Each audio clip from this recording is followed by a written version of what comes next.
ஓம் நமோ பகவதே வாசுதேவாய. ஹரே கிருஷ்ணா. ஸ்ரீமதி ராமானுஜாய நமக. ஆச்சாரியார் திருவடிகளே சரணம்.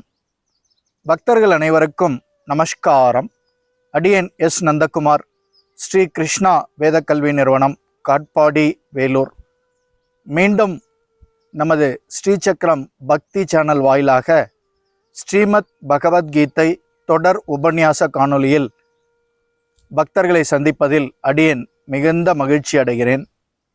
இந்த பகவத்கீதை தொடர் உபன்யாசத்தில் இன்று நாம் இந்த பகுதியில் காண இருப்பது அர்ஜுன விஷாத யோகம் என்னும் பகவத்கீதையினுடைய முதலாவது அத்தியாயத்திலிருந்து 9 மற்றும் 10வது ஸ்லோகங்களை காண இருக்கிறோம்.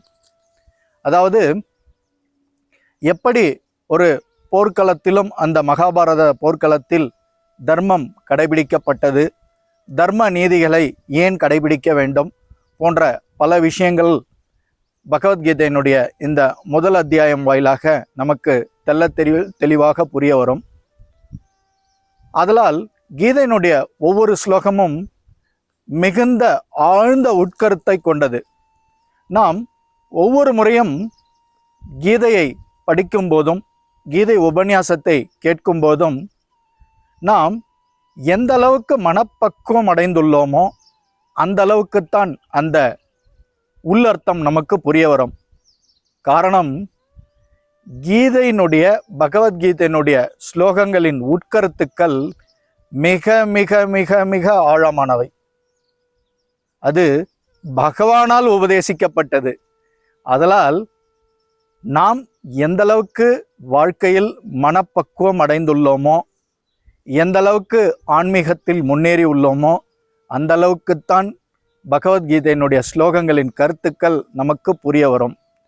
யாரும் பகவத்கீதையை நான் படித்து முடித்து விட்டேன், பகவத்கீதையினுடைய அனைத்து ஸ்லோகங்களினுடைய கருத்துக்களும் எனக்கு மிக அருமையாக புரிந்துவிட்டது என்று யாராவது கூறினால் அவர்கள் இன்னும் அடிப்படை சித்தாந்தத்தையே தெரிந்து கொள்ளவில்லை என்றுதான் அர்த்தம். 90 வயது அல்லது 100 வயது நெருங்கும் முதியவரும் தன்னுடைய 10வது வயதிலிருந்தே, இன்னும் கொஞ்சம் சிறிய வயதிலிருந்து பகவத்கீதையை கற்று வந்தால் கூட அவரால் கூட முழு அர்த்தத்தை புரிந்து கொள்ள முடியாது. சுருக்கமாக சொல்லப்போனால், இந்த மானிட பிறப்பில் நாம் நம்முடைய வாழ்க்கை தரத்திற்கும் நம்முடைய மனப்பக்குவத்திற்கும் ஏற்றாற் போலதான் கீதையினுடைய கருத்துக்களை புரிந்து கொள்ள முடியும். நம்முடைய சிந்தனை அறிவிற்கு அப்பாற்பட்ட பல உட்கருத்துக்களை கொண்டது பகவத்கீதை. இருப்பினும் பகவத்கீதையை முதல் முறை பயிலும் போதே நாம் வாழ்க்கையில் எவ்வாறு இந்த ஸ்லோகங்களுடைய கருத்துக்களை நாம் வாழ்க்கையில் நடைமுறைப்படுத்தி முன்னேறலாம் என்பதை மனதில் கொண்டுதான் படிக்க வேண்டும். வெறும் கீதையை ஏதோ பௌதீக கல்வி போல, பௌதீக புத்தகம் போல படித்து முடிப்பதல்ல, வாழ்க்கையில் நடைமுறைப்படுத்த வேண்டும். அப்பொழுதுதான் நாம் ஆன்மீகத்தில் முன்னேற முடியும். கீதையை படித்த முழு பயனை நாம் அடைய முடியும். இப்பொழுது நாம் ஏற்கனவே தெரிவித்தது போல அர்ஜுன விஷாத யோகம் என்னும் பகவத்கீதையினுடைய முதல் அத்தியாயத்திலிருந்து 9வது ஸ்லோகத்தை காணலாம். அன்யேச்ச பகவஷூரா மதர்த்தே த்யக்த ஜீவிதாஹ நானா சஸ்திர பிரகரணாஹ சர்வே யுத்த விசாரதாஹ.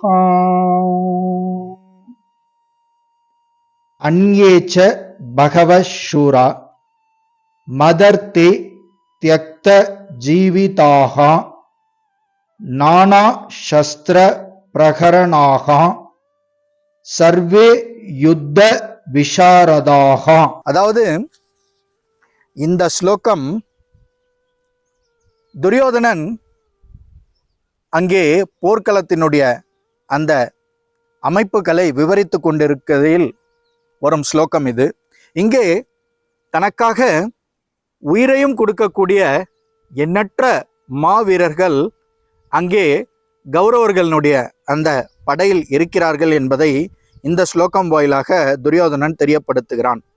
எனக்காக உயிரையும் கொடுக்கக்கூடிய எண்ணற்ற மாவீரர்கள் பலரும் உள்ளனர். யுத்தத்தில் வல்லுநர்களான அவர்கள் அனைவரும் பலவிதமான ஆயுதங்களுடன் தயாராக உள்ளனர். ஆம், ஆதிகாலத்தில் போர் பயிற்சி ஒரு அடிப்படையிலிருந்து போர் பயிற்சியை கற்றுக் கொடுத்து பல தலைசிறந்த தளபதிகள் வீரர்கள் இந்த மகாபாரத போர்க்களத்திலே இடம்பெற்றிருந்தனர். அது இரண்டு பக்கமும் முக்கிய பல வீரசூரர்கள் இந்த போர்க்கள வல்லுநர்கள் உண்டு. அதாவது கௌரவர்கள் பக்கமும் இருந்தனர், பாண்டவர்கள் பக்கமும் இருந்தனர். இங்கே கௌரவர்கள் பக்கம் தனக்காக உயிரையும் கொடுக்கக்கூடிய பல வீரர்கள் இருப்பதாக துரியோதனன் இங்கே இந்த ஸ்லோகம் வாயிலாக எடுத்துரைக்கிறான். ஸ்லோகத்தினுடைய பொருளுரையை நாம் பார்க்கும்போது அதில் சில முக்கியமான பெயர்கள் கூட குறிப்பிடப்பட்டுள்ளன. அதாவது ஜெயத்ரதன், கிருத்தவர்மன், சல்லியன் போன்றோர் துரியோதனனுக்காக உயிரையும் இழக்கத் துணிந்தவர்கள். வேறு விதமாக சொன்னால், பாவியான துரியோதனன் தரப்பில் சேர்ந்ததன் பயனாக இவர்கள் அனைவரும் குருக்ஷேத்திர போர்க்களத்தில் இறக்கப் போவது ஏற்கனவே முடிவாகிவிட்டது.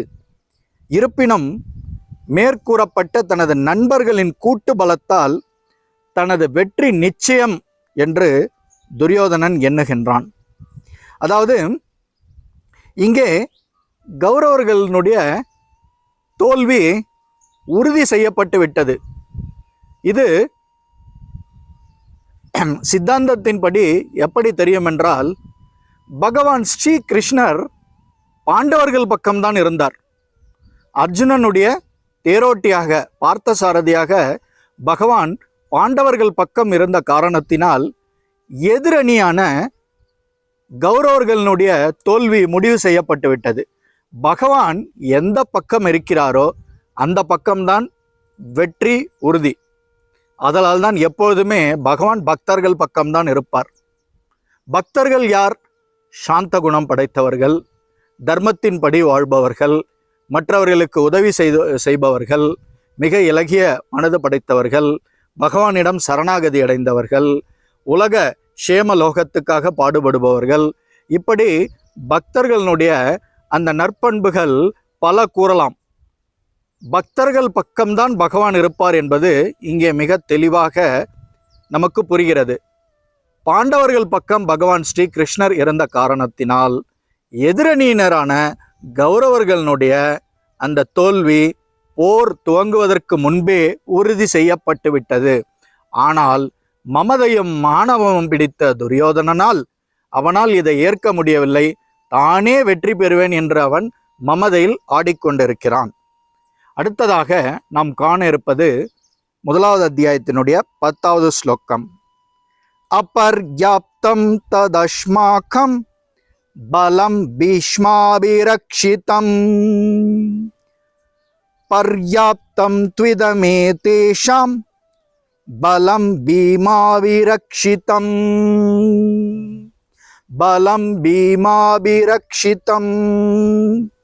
அபர்யாப்தம் தத் அஸ்மாக்கம் பலம் பீஷ்மாபிரக்ஷிதம் பர்யாப்தம் த்விதமே தேஷாம் பலம் பீமாபிரக்ஷிதம். மிக அருமையான ஒரு ஸ்லோகம் இது. அதாவது துரியோதனன் எண்ணுகின்றான், கூறுகின்றான், பாட்டனார் பீஷ்மரால் சிறப்பாக பாதுகாக்கப்பட்ட தனது படையினுடைய பலம் அளக்கவியலாதது என்று எண்ணுகின்றான், கூறுகின்றான். ஆனால் பீமனால், அதாவது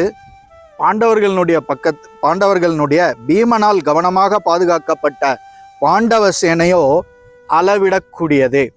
மமதை தலைக்கேறிய காரணத்தால் தன்னுடைய படைகளின் பலம் அளக்கவியலாதது. ஆனால் எதிரணியில் உள்ள பாண்டவர்களின் படைபலமோ மிக சிறியது என்று துரியோதனன் எண்ணுகின்றான், கருதுகின்றான், கூறுகின்றான். அதுதான் இந்த ஸ்லோகத்தில் மிக தெளிவாக கூறப்பட்டிருக்கின்றது. இங்கு துரியோதனன் சேனைகளின் பலத்தை ஒப்பிட்டு மதிப்பிடுகிறான்.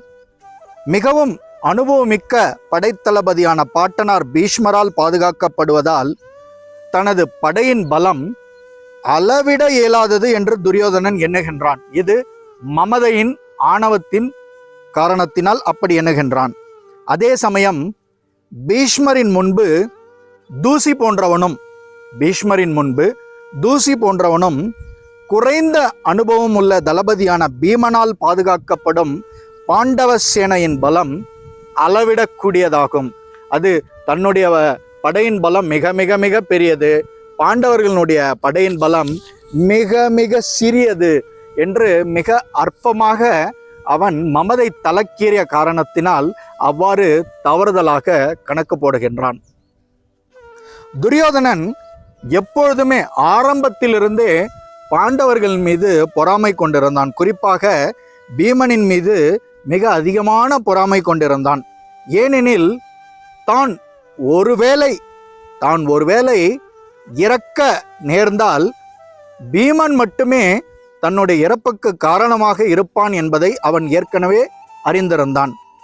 அதே சமயத்தில் பல மடங்கு உயர்ந்த தளபதியான பீஷ்மர் தனது தரப்பில் தனக்கு ஆதரவாக தன்னுடைய சேனைகளின் பக்கம் இருந்து அவர் போர் புரிய இருப்பதால் தனக்கு வெற்றி கிட்டும் என்று தவறுதலாக அவன் உறுதி பூண்டிருக்கின்றான். தனக்கு வெற்றி நிச்சயம் என்பது அவன் பகல் கனவு காணும் விஷயம். போரில் தான் வெற்றி வாகை சூடப்போவது உறுதி என்பதை அவன் முடிவாக நம்புகிறான். இதை ஒரு தீர்மானமாகவே எடுத்துக்கொள்கிறான். ஏனென்றால் அவனுக்கு பித்து பிடித்தவன் போல அலைந்து கொண்டிருக்கின்றான். அனைத்தும் அவன் போடுவதெல்லாம் தப்பு கணக்கு. காரணம், பொறாமை கொண்ட எந்த மனிதனாலும் வாழ்க்கையில் வெற்றிகளை குவிக்க முடியாது. தற்காலிக வெற்றிகளைப் போல அது தோன்றினாலும் காலப்போக்கில் அந்த பொறாமை கொண்டு அந்த மனிதன் வாழ்ந்த அந்த காலத்திற்கு காலம் அதையெல்லாம் கணக்கிட்டு தகுந்த நேரத்தில் தகுந்த பதிலடி கொடுக்கும். ஆதலால் தான் யாரிடமும் எதற்காகவும் நாம் பொறாமை கொள்ளக்கூடாது. பகவானுடைய திருக்கமல பாதங்களில் நாம் சரணடைந்து நம்முடைய கடமையை மட்டும் செவ்வனே செய்ய வேண்டும். அனைத்தும் பகவானால் ஆட்டுவிக்கப்படும். கால சக்கரம் அனைத்தையும் கவனித்து கொண்டிருக்கின்றது. ஏனென்றால் காலம் பகவானுடைய நேரடி கட்டுப்பாட்டில் இயங்கிக் கொண்டிருக்கின்றது. அனைத்தும் அவரவரது கர்ம வினைகள் படி நடக்கும். நாம் நம்முடைய செயல்களை, நம்முடைய அன்றாட வாழ்க்கையினுடைய செயல்களை பகவானுடைய திருக்கமல பாதங்களில் நாம் சரணாகதி அடைந்து அவரிடம் சமர்ப்பித்துவிட்டு சர்வம் கிருஷ்ணார்ப்பணம் என்று கூறி, சர்வம் கிருஷ்ணார்ப்பணம் என்பதை எப்பொழுதும் மறக்கக்கூடாது. நமக்காக இடப்பட்ட கடமையை, வேலையை செவ்வனே செய்ய வேண்டும். அது மட்டும்தான் நம் கையில் உள்ளது. மற்ற அனைத்தையும் பகவான் பார்த்து கொள்வார். யாருடைய போற்றுதல்களுக்காகவும் தூற்றுதலுக்காகவும், அதாவது போற்றுதலுக்காகவும் தூற்றுதலுக்காகவும் நாம் கவலைப்பட வேண்டிய அவசியம் இல்லை. இதுதான் கீதை நமக்கு உணர்த்தும் மிகப்பெரிய முக்கியமான வாழ்க்கையினுடைய கருத்து. ஆதலால் வாருங்கள், பகவத்கீதையை தொடர்ந்து நாம் கற்போம். மேலும் இதுபோல பல முக்கிய கருத்துக்களை கீதையினுடைய ஸ்லோகங்கள் வாயிலாக பக்தர்களிடையே பரிமாறிக்கொள்வதில் அடியேன் மிகுந்த மகிழ்ச்சி அடைகிறேன். இத்துடன் இந்த காணொளி பகுதி நிறைவு பெறுகிறது. மீண்டும் அடுத்த பகவத்கீதை தொடர் உபன்யாச காணொளி வாயிலாக உங்களை சந்திக்கும் வரை உங்களிடமிருந்து விடைபெறுவது அடியேன் எஸ் நந்தகுமார். ஹரே கிருஷ்ணா, ஹரே ராமா, சர்வம் கிருஷ்ணார்ப்பணம். ஜெய் ஸ்ரீராம்.